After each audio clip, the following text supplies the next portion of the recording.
magical thing. Lucky lovers mate in the spring. But when love dies, all life it does destroy.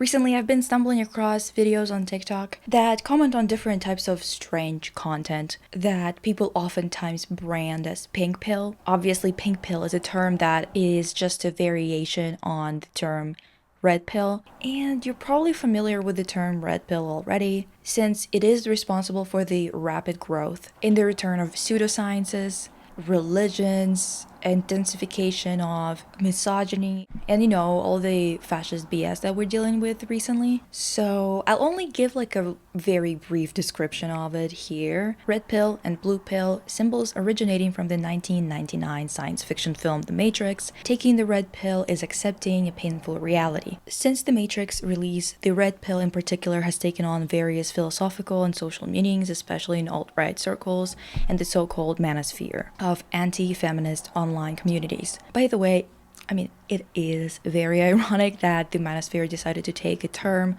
from a movie created by trans women. But I digress. Pink pill content, on the other hand, is a very new term that describes the mentality of accepting reality as it is, just the same as the red pill content, but it is geared towards women, and it mostly focuses on, teaching ways of building relationships with men. One of the most famous examples in recent years is Shera 7 with her sprinkle sprinkle type of thing. Let's talk about princess treatment if you're at a restaurant and how you interact with the waitstaff and the hostess. If I am at a restaurant with my husband, I do not talk to the hostess any doors, and I do not order my own food. The difference between the two is mostly that pink pill content, even though it's still manipulative and transactional, does not promote or cause physical harm to the other party. Even in these circles, men plotting together ends with sex trafficking and murder at worst, and expecting women to abandon their body autonomy in a familial context at best. And women are going so far as, stealing money. I wish they were matching the energy a little bit more, but whatever.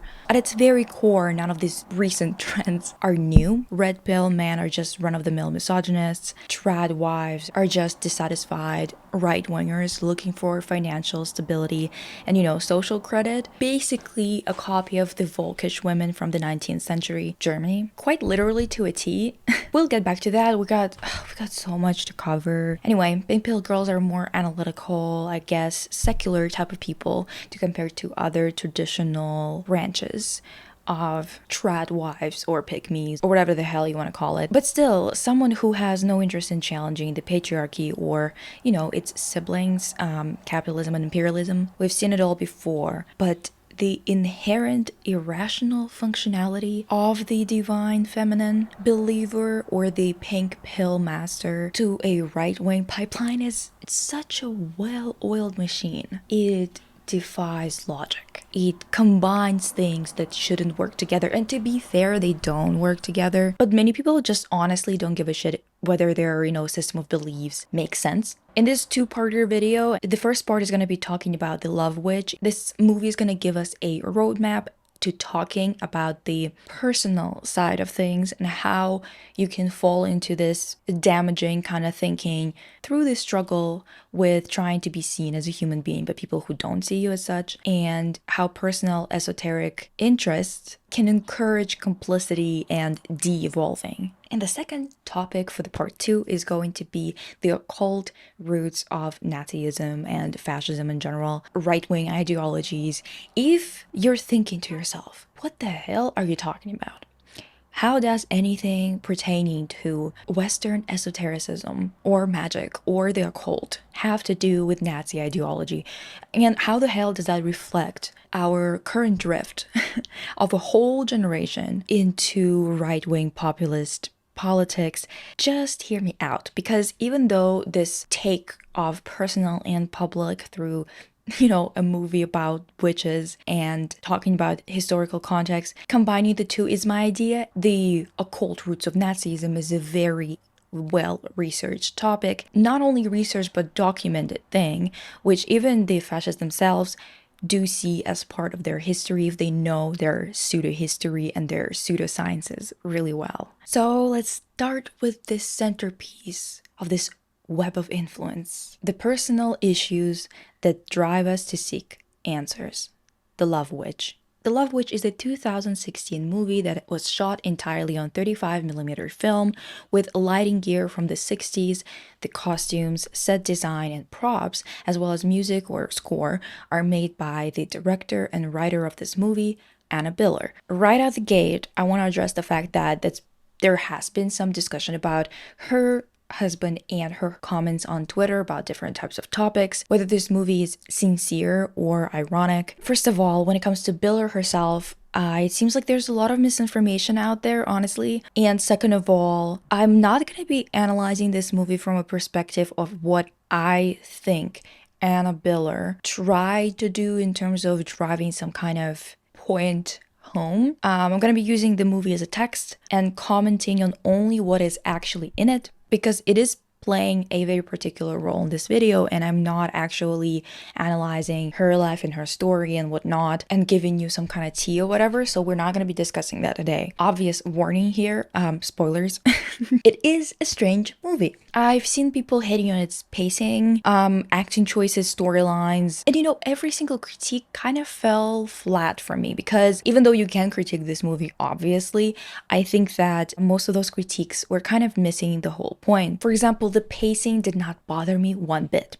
If you are a visual artist, if you are a cinephile or someone who enjoys bold, meticulously arranged and made visuals, this movie is for you. Even if you're not going to enjoy the plot lines or the story, you're definitely going to enjoy the film for its visual qualities. There's no taking away of that from this movie. It's just that good, visually speaking. It is genuinely a feast for the eyes. And contrary to what a lot of people think, I think it's looking vintage because of the technical decisions that they've made about capturing this movie, and not them trying to actually look vintage to mimic a look of a vintage film. A random character is going to drive up in a car that has nothing in common with Elaine's car, and Elaine is the main character. Elaine is literally a woman who fully sells the 60s/70s dream. DNA evidence is easily collected and processed, which honestly jolted me out of the experience, thinking that this is a period piece immediately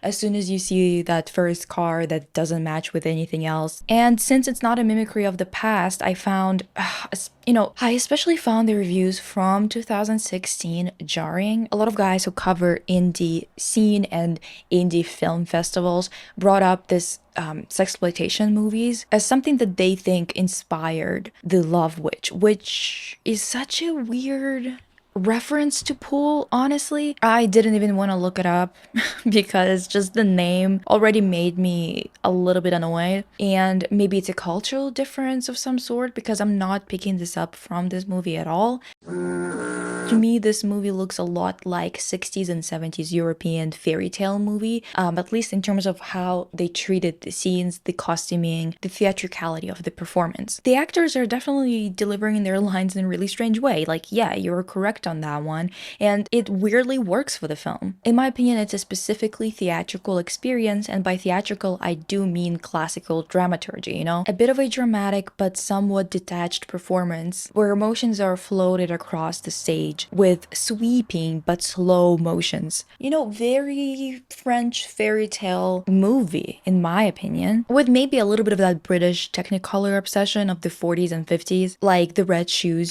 this movie that I've already discussed on this channel previously. It's all practical effects and set design, so it definitely calls for some of that, vintage performance. The costumes, by the way, especially those that are for occult ceremonies and the mock wedding that they have at the midsummer celebration, they really reminded me of this movie that I watched because screenshots of it were constantly on my Pinterest boards, or just like recommended to me on Pinterest in general, like 24/7 for real. And it is donkey skin. I don't know how popular it is in America and if it was intentional, but you can't tell me that The Love Witch is not a horror-tinged contemporary fairy tale inspired by 70s French film. Elaine is the main character, a newcomer to this Californian small town, and staying in a friend's house that is designed to reflect the interests of these two women and the way that they, in fact, met. They are part of a coven of some sort, and the apartment is a witch's dream. It is filled with saturated colors and loud patterns in a way that is definitely a bit much for a regular person, but just enough for a fine arts major or an occult freak, you know? Elaine brews her potions and witch bottles that she subsequently sells to local occult stores, paints and bakes all day while telling Trish, the interior designer that is in many ways the opposite of Elaine, how men should be catered to in order for them to be able to love. Trish is a real one, and she calls out Elaine immediately, being like, girl, you sound like you've been brainwashed by the patriarchy, while also telling her that she is married and her husband loves her for who she is. It is a particularly fascinating conversation to have in a room drenched in pink and peach colors, with every little bit of decor catering to the stereotypical ideas of feminine visuals. It's kind of like watching a TikTok of a former tomboy who suffered from internalized misogyny and then transitioned into this hyper femme while still believing in some gender stereotypes at the same time. You know, it was a rare thing a few years ago when hyper feminine aesthetics were employed by women who discentered men in their lives entirely, using this over-the-top aesthetics as a calling card, a sort of way to communicate to other people online just how much they like things that are being artificially devalued in a patriarchal society. This traditional take on the whole thing of frills, pink, and white softcore is more and more popular today. In terms of 21st century aesthetics, it's had a similar trajectory to cottagecore aesthetics that first were popularized on TikTok by lesbian couples and then eventually got mixed in with some Americana and adopted by ballerina farm trad babes of the world. We see Elaine do rituals to attract someone to love mutually, go after a guy in a park, and Elaine moves on thick. She compliments him, goes to his cabin with him, gives him a flask with a drink made with a hallucinogen, Jimson weed, that was apparently commonly used by Thelma witches, Thelma. to help in their rituals. It was probably a lot more widely used, but the Thelma witches are a lot more important for this video in particular. That's why I'm mentioning them. A common thing in sex magic. She dances for him while he admits to being a libertine, and the movie is very interesting in terms of how it shows this state, the lone shot of the flask, the rainbow lens flare, the intense effect that the rainbow lining of her coat has on the guy. It's a bit crazy, but does give you the desired effect, like she's doing, her magic thing. Your coat, it's so bright.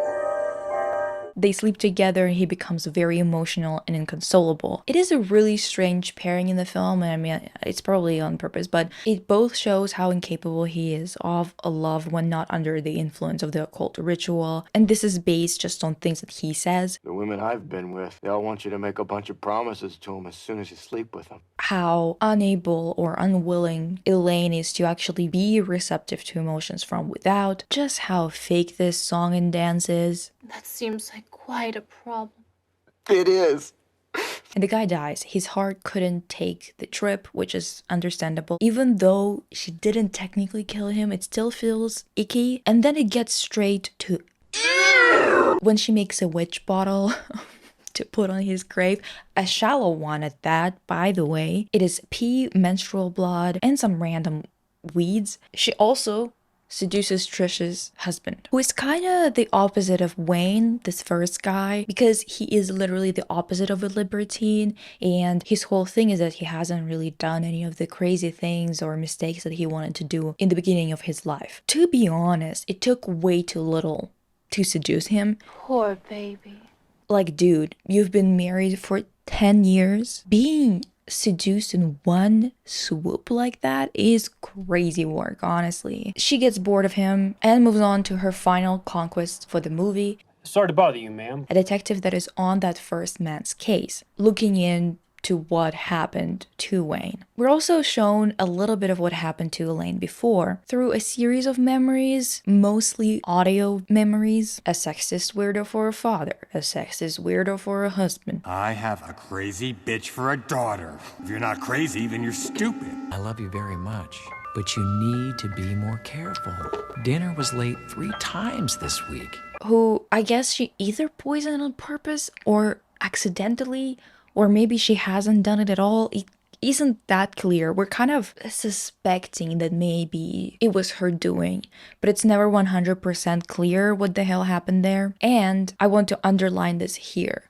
She's clearly a sociopath. I think that much is clear, okay? This video is not about sociopathy in people, so I'm going to focus on other aspects of the movie, but just know that while Elaine is interesting outside of her pathology as a killer, she is a killer, albeit an accidental one at first and a very deliberate one at last. It's just not useful to be focusing on like where she ends up instead of how she chooses to get there, because that's what we're discussing here. After her husband left, it seems like she turned to the occult in a similar manner that people turn to all kinds of things when they are in a pickle and are vulnerable. The occult group is the most important thing here. Is there actually any truth to this setup? Do people actually go into these groups in a similar trajectory? Or is this entirely fictitious? Well, the occult group here is, suspiciously similar to Thelma.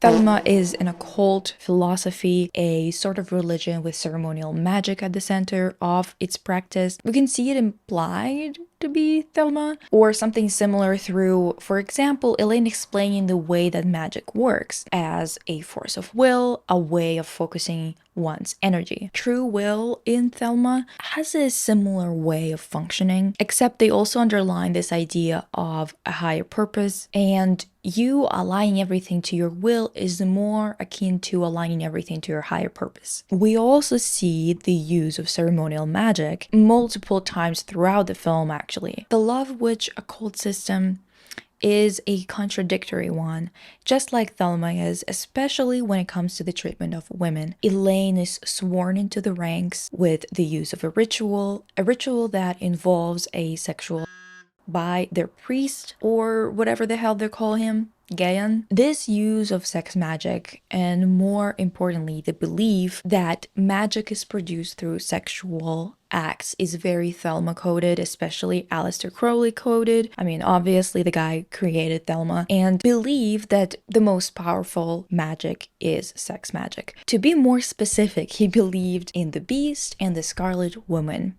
like the one Elaine draws at one point in the film with a cup full of men, both avatars of gods that are human and occupy God's office, while the Beast has only one avatar, Crowley, fucking of course. The Scarlet Woman had multiple, and Crowley is the one who could find them and do sex magic with them, of course. In The Law is for All, he writes, "It is necessary to say here that the Beast appears to be a definite individual, to wit, the man Aleister Crowley, but the Scarlet Woman is an officer replaceable as need arises. Thus, to this present date of writing, Anno 16, Sun in Sagittarius, there have been several holders of the title." Of course.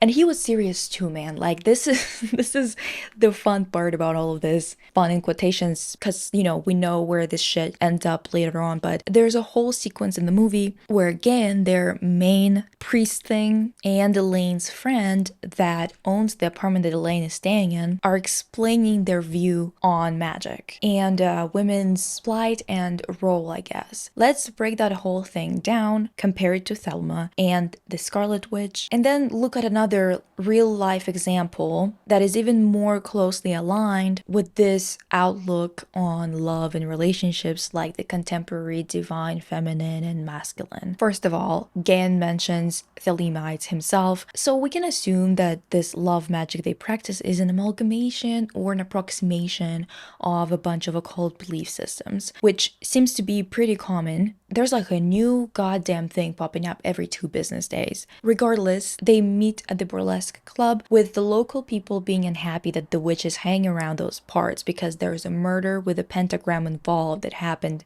recently. Go home, witches! Go home. Gain and Barbara explain the history of witches and the importance of dance to women and girls because it's using sexual energy, which is their favorite type of magic. And they explain it to the new recruits, Moon and Star. By the way, the use of the word girls here makes me want to puke, but I digress. This is where we see a lot of contradictions arise in their teachings. The whole history of witchcraft is interwoven with the fear of female sexuality. They burned us at the stake because they feared the erotic feelings we elicited in them. Later, they used marriage to hold us in bondage and made us into servants, whores, and fantasy dolls. It's quite jarring to see this scene after we see Elaine using magic on that guy and having that conversation with Trish. She literally tells Trish about giving men their fantasy. If only I would have known before what I know now, then Jerry would have never left me. They're very easy to please, as long as we give them what they want. Pretty woman to love and to take care of them and to make them feel like a man. Give them total freedom in whatever they want to do or be. Giving men sex is a way of unlocking their love potential. And later she puts all three into practice with the professor. She cooks for him, she glammed up for him, she even does a little jig. Basically the entire list. And the point here is not that it didn't work because he died, but the fact that she's doing the whole oppression list that Barbara later teaches in the burlesque seminar. They say that these classes and the occult as a lifestyle and religion is a way out of being exploited, listing the ways that people are exploited and then promptly going on to teach you how to be exploited in a way that feels intentional on your part, I guess, and a way in which you somehow gain control over the situation by means of the elusive and quite frankly fake manipulation tactic. As long as we give them what they want, to take care of them. It made us into servants, Giving men sex is a way of unlocking their love potential. whores, Pretty woman to love. and fantasy dolls. The behavior is not different, except maybe for the fact that it's more robotic and performative. The resulting physical, real life that you lead is no different. You're just more aware of the abuse, I guess, and also convincing yourself that you've got the upper hand because you're doing the oppression list on your own volition, instead of falling into it through some kind of societal pressures. We strive for male-female polarity and to regain our primal power as goddesses. We need to teach men how to love us using ways they can understand. So, goddesses, be a mother and a lover. Stand your ground. Always let the man feel like a man. Use sex magic to destroy his fear of you and to open his heart to the floodgates of love. Another contradiction here that's very glaring is obviously the fact that Barbara starts her speech with the fact that men burned witches for the sexual feelings that they elicit in them, but now you're somehow supposed to use sex magic to somehow destroy his fear of you. How on the fuck of the earth that is supposed to work here? I don't know. Only then will he begin to see you as a human being with all of your inner beauty. Yeah. This quote, please remember it for later, okay? I think this film is an exercise in the exorcism of the faux notion that you can love your way out of oppression. And I mean any oppression, I don't mean just sexism. Then she ends this whole speech with a total tonal shift that undermines the previous statements. Then, when his heart is open to love, you may do with him what you will. Oh.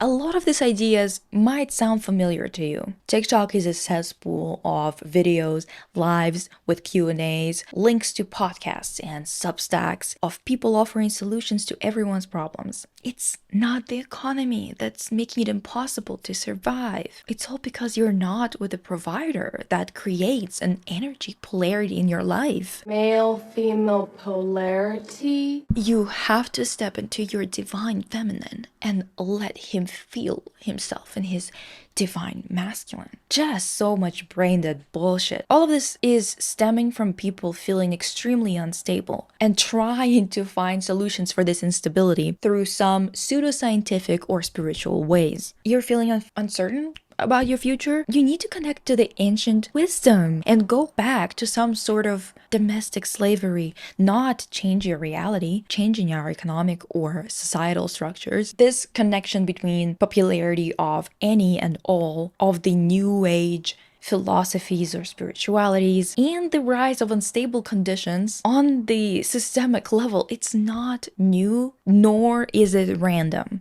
For example, there is a very, very similar movement that has seeped into post-Soviet countries after the fall of Soviet Union, a type of women's courses or seminars that focus on taking this Kundalini-inspired, physically connected spirituality and combining it with some, personality types adjacent systematization of people. Like, there are 4 types of goddesses, and we all have all 4 in us, but not in equal measure. And you have to know how to work on your weaker goddess. So you could be a mother and a lover and an intellectual and a home executive, all for the household that you are in charge of. In a feminine way, though. All that kind of BS, yeah. And it was all taught in a structure borrowed from another form of Western approach to learning and organizing, which is intensive 2-day courses or seminars,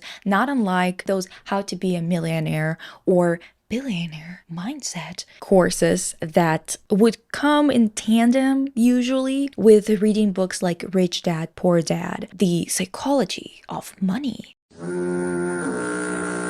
And even things like Men Are From Mars and Women Are From Venus. I mean, good God, a lot of people don't know just how tightly courses like that are tied to the economy and economic problems, accessibility of healthcare and education. They genuinely have so much influence on each other. These gurus do make a shit ton of money, and they can only function in a society that is built to accommodate capital. A society that criminalizes being down on your luck, making it impossibly difficult to stand your moral ground, even if you want to, when you are consistently thrown around by ever-changing and worsening, like physically, like real conditions around you. You can't be on a high horse if you need to feed somebody or if you need to get some kind of medical care for your mother or your child. Like, you know what I mean? Elaine herself is a very good example of this, actually. She came from a household where she was dictated by her father and clearly was married to a considerably older man. He looks like he's at least 20 years older than she is. And we know that Elaine discusses with Barbara and Trish that she used to be some kind of exotic dancer. Barbara and Elaine met that way, which,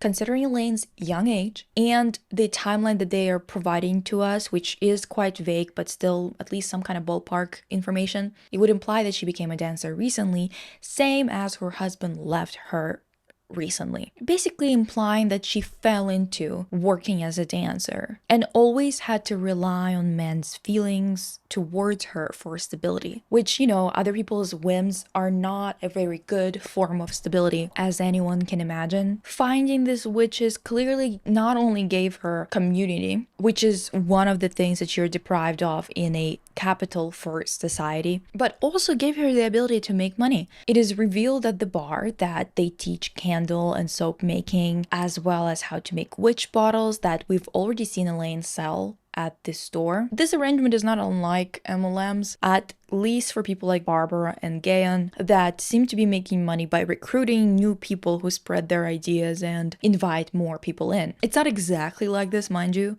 but this type of system with classes and a need for constant replenishment of the troops does bring up some parallels, yeah, in their operations. God, it's so hot. And even though there is a tendency for economic systems to influence how affluent those groups can become, there is one pipeline that is open unconditionally, and that is the personal strife that comes with inequality that can only be eradicated after multiple generations living under an anti-capitalist system. And I would say like more than 2 generations. It is tons and tons of people trying to solve this gender inequality through introspection, self-work, and coddling of the willful or not, it really doesn't matter, oppressor. There's this incredibly insulting hypocrisy to pink pill content, the divine feminine, Thelma, and, sex magic, which constantly underlines how the feminine counterpart is the one that creates the magic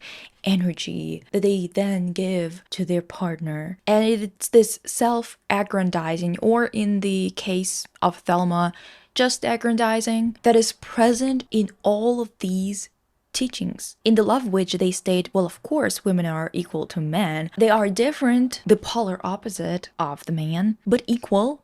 The other, but equal. They do have to make sure that men always feel like men, which in this context means feeling above or in charge or like the subject, while the polar opposite of that would be the object. Equal though, don't you forget. And you do have to be whole and give him his fantasy. But you're equal though. What are you not getting? You sturdy bitch of 26 or so. Same with Thelma, as you might have guessed, which once again has a lot of parallels with a bunch of other occult groups and other classic religions as well. Don't forget about that. He is the beast, Aleister Crowley. She is the Scarlet Woman, the Babylon, or the sacred whore, if you will. The avatar of the goddess. Just like in the Love Witch, she is to be worshipped as the altar. By that, they actually mean being worshipped like an object. Equally though, like in an equal way, like Slay Queen, Fight for your right to choose to be exploited. Like, yeah, you have been historically enslaved, but why deal with the ones who enslaved you if you can grant them the status of a human, a subject, while teaching them to see you as a subject through being a very good object. Inequality, yay, kind of way, you know what I mean? Why are you always misunderstanding me, you young, pretty, stupid, white-mouthed, flat-faced, slim-bodied harlotry? Fine hair, period. A fine, fat, juicy yoni, period.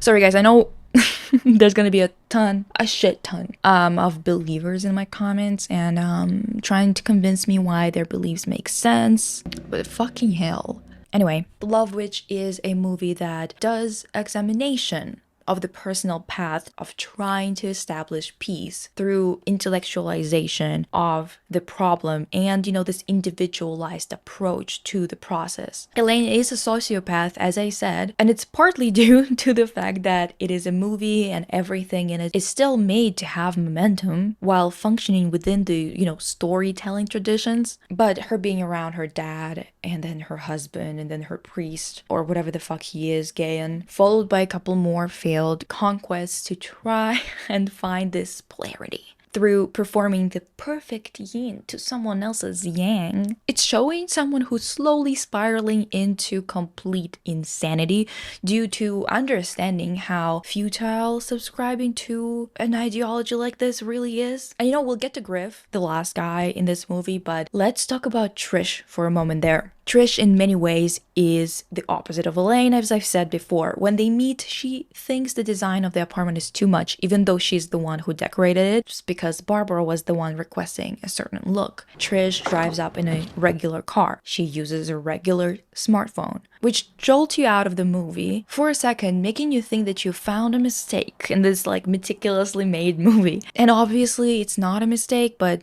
she straight up calls out Elaine. She is married and she's been married for 10 years and is confident that her husband loves her for her, not some performance. And you might think, yeah, she's a foil to Elaine. She's a way for us to see how Elaine's performance or lack of belief, insincerity of her partners is the path to her ruin, But this movie is honestly a lot more depressing than that, a lot more pessimistic than that, because Richard, Trish's husband, is Elaine's second conquest in that Californian city, at least. He's her second victim. Well, calling him a victim is a little bit rich, I guess, because she starts an affair with him and then just gets annoyed by him and leaves him, and because she does not see that polarity that she's supposed to find to have the perfect tandem of performance. And then he kills himself after refusing to talk to his wife and drinking profusely.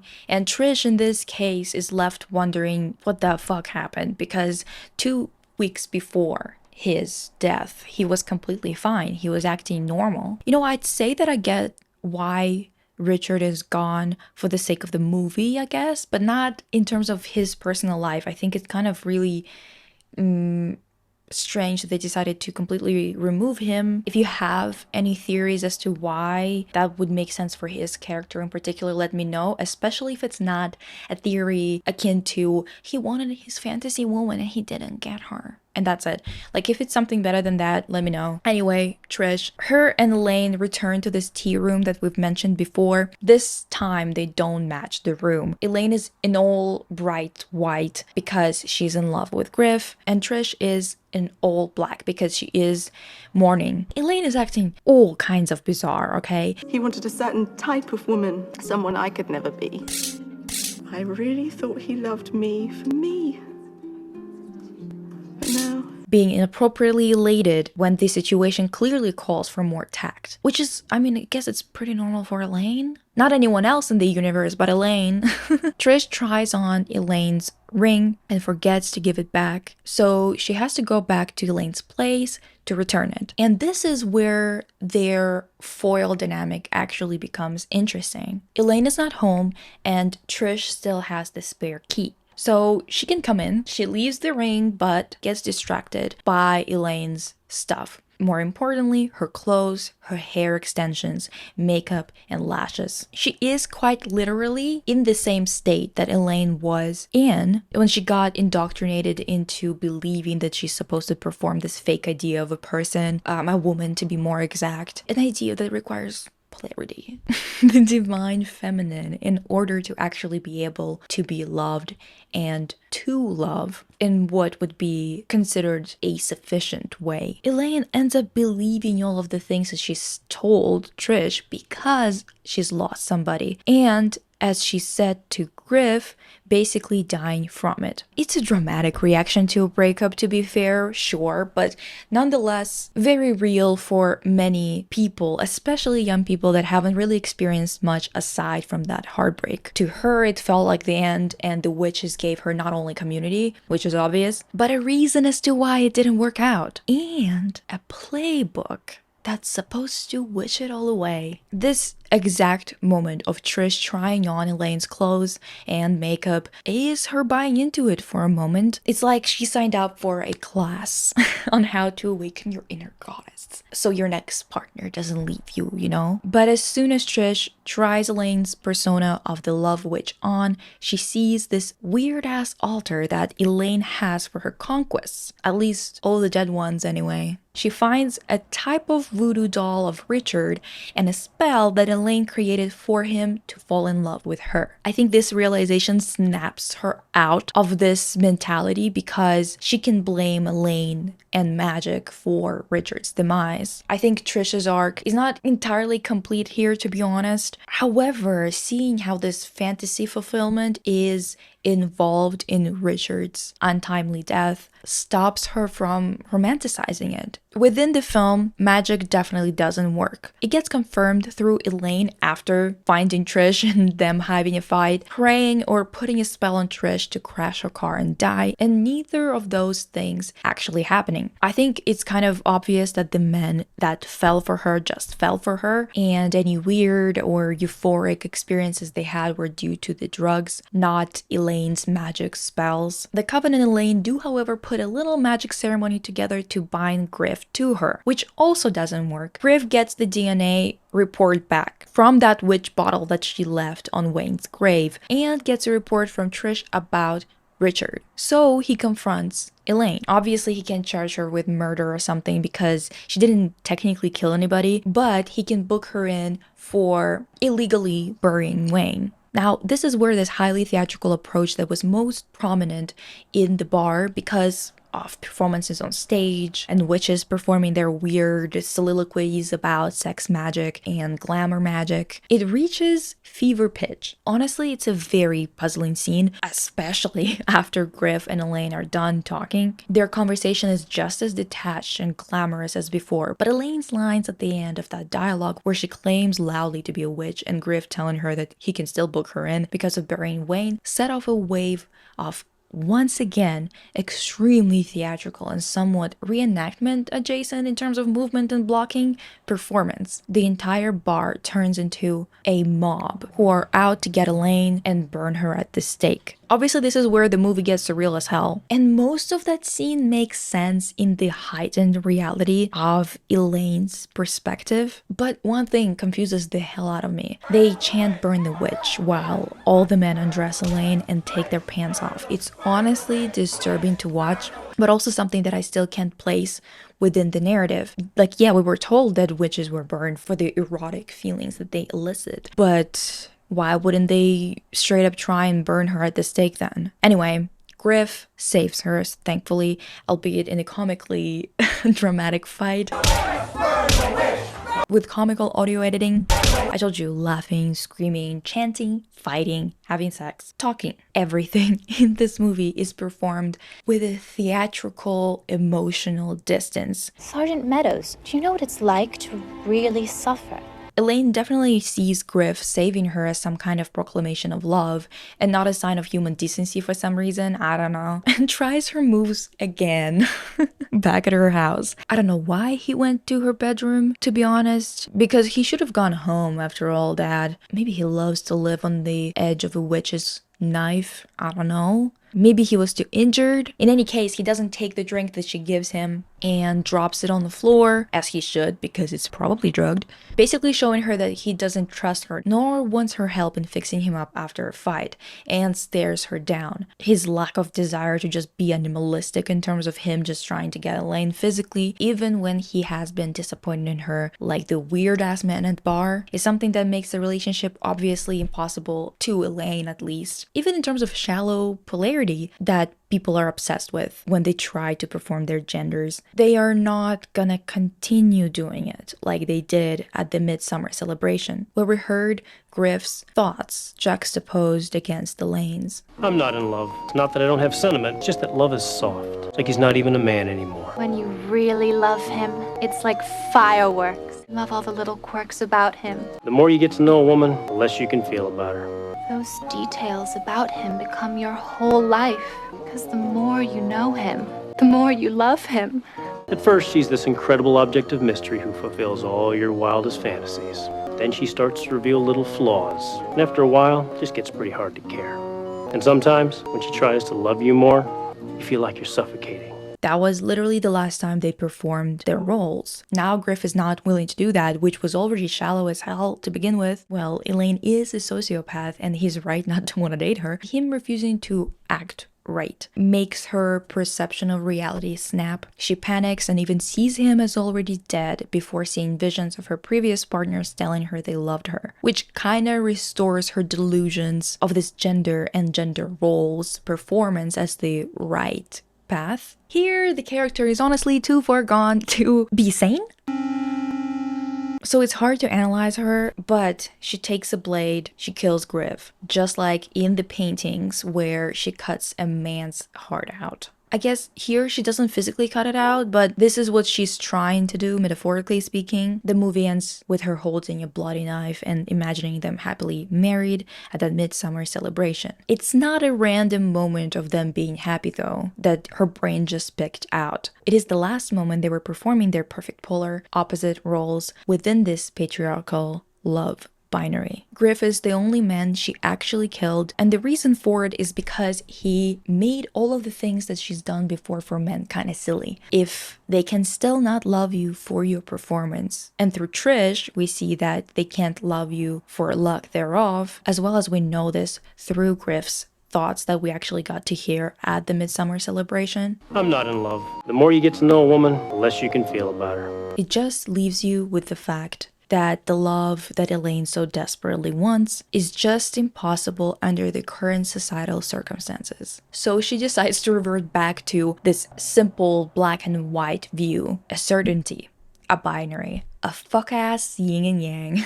In the dream, he will do what he's supposed to do as the polar opposite if she just takes up her place. Elaine is the perfect example of the pink pill subscribing women. Screw seeing people as people, including people who happen to be women. If you can just perform and edge out an economically and emotionally safe space for yourself within a system that only cares about profit, when everything is as unstable as a capitalist system is, it's a hell of a lot easier to fall in line with the conservative ideals in order to maximize your measly privilege that isn't that stable anyway. She'd much rather fight for a right to choose a man that she wants than fight for a right not to have to rely on a binary exploitation to survive. The good old, why fight for equality if I'm gonna be a billionaire one day too? Because I work hard and I have a millionaire mindset.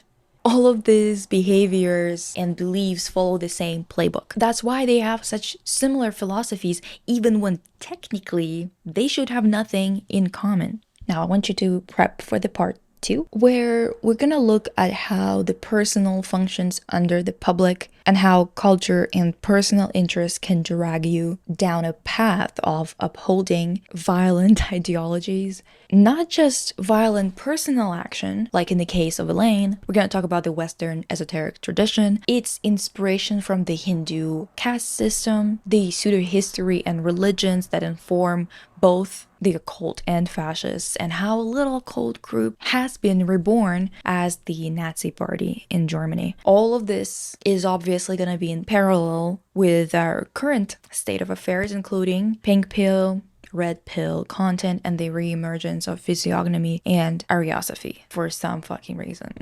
A little note here, there's a sale going on the tops in my shop, so if you wanted to buy it, now is the time. Bye!